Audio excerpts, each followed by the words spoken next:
Okay, well, hopefully this is my string kit from it's from Merlin Motorsport. First thing that happened was that they were going to ship it with one courier. The box was too big, and so they had to change courier, which meant that the delivery was delayed by 4 days, I think it was. But to their credit, they did phone me up and explain the problem to me. So it's long awaited. So let's open it up and see what we've got.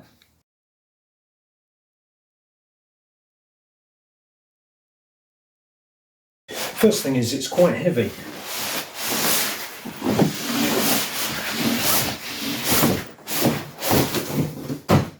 Let's see if it gives a weight on the packaging. No, no reference to the weight. But I would imagine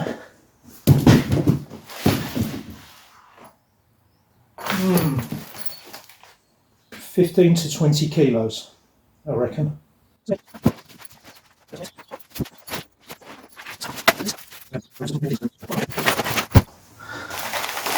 Okay, lots of parts.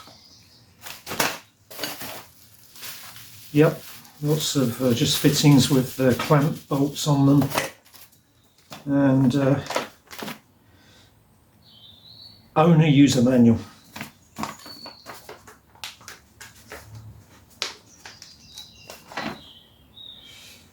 Okay, so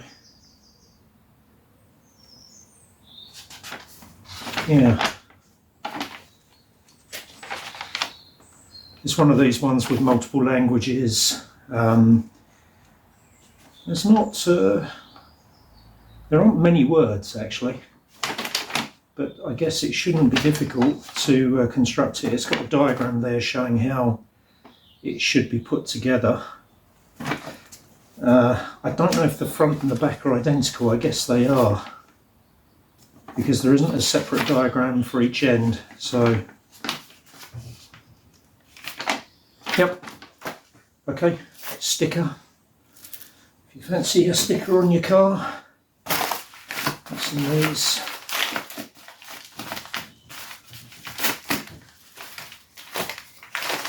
Oh, these are the strings with the little winders. Yeah, they're the strings. What's in this one?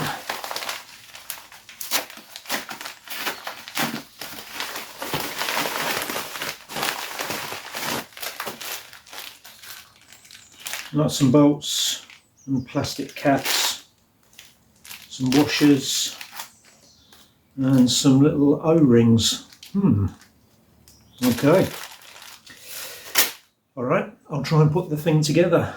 But what you see here is £576 worth of equipment, including the bag actually. Yeah. Okay. I'll start to put it together. So to be fair, maybe I should modify my stance on the price, because the quality is very good, and there are some fabricated components like this. You can see this is obviously very good quality, and it all looks nicely engineered. So maybe, and I guess the bottom line is, if it was that easy to make them make a profit at a lower price, then someone else would have done it. I suspect a lot of it's to do with the volume they sell, because obviously, okay, you've got quite a large motorsport contingency, but it's a fairly limited market, I would think.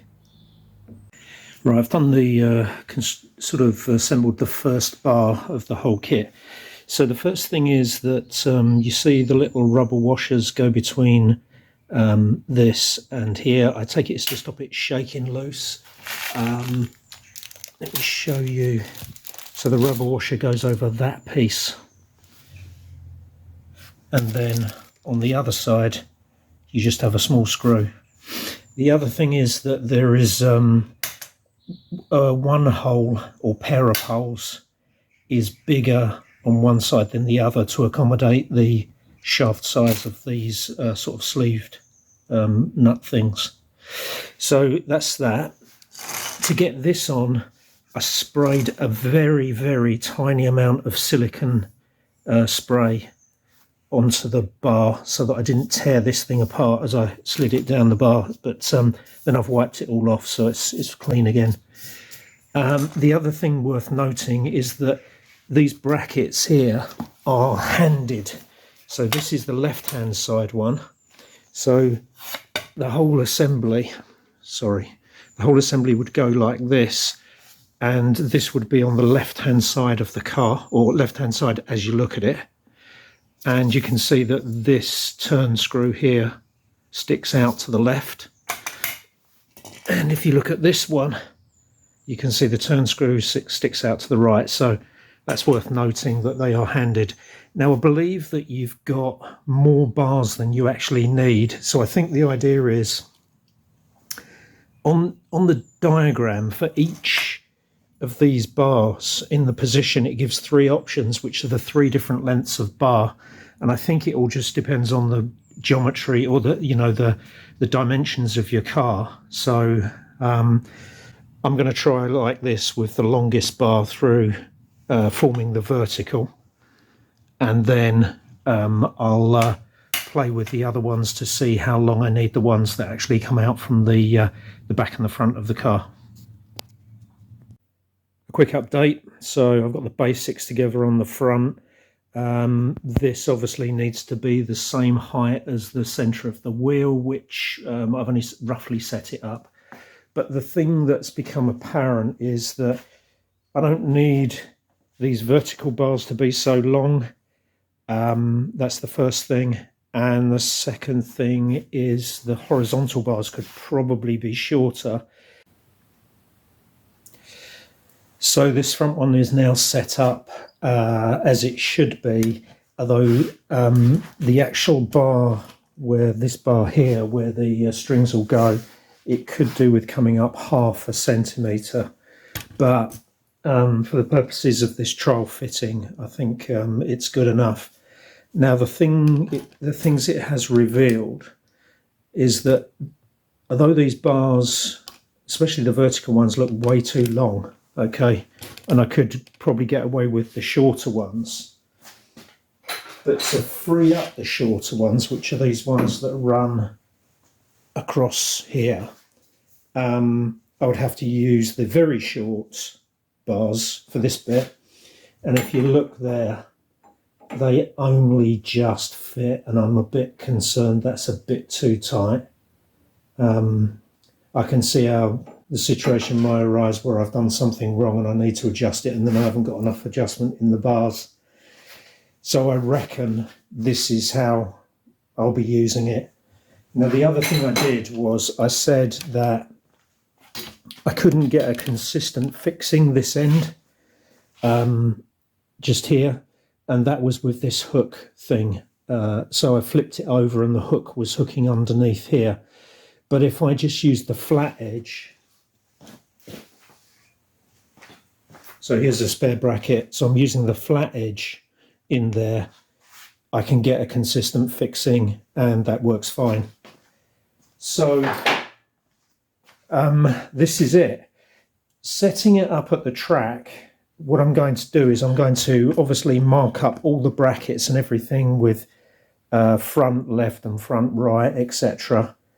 And I'm going to just leave the angle of these, because these are adjustable, the angle is adjustable. I'll leave the adjustment for that locked. I'm going to have to take all the bars off, but what I will do is I'll put, permanent markings, one end or the other, whatever, so that I know exactly where they've got to go.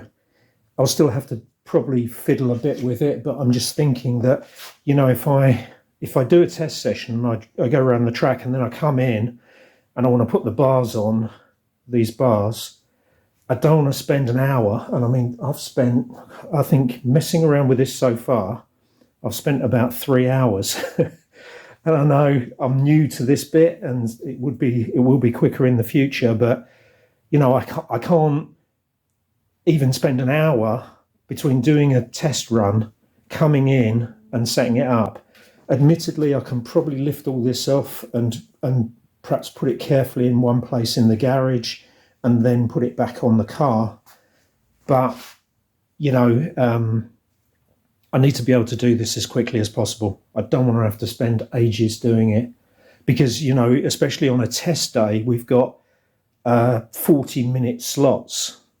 So if I go out and run for 10 minutes, come in, and it takes me half an hour to check the stringing, or it's not so much checking it as if I want to adjust the toe in to see what effect it has.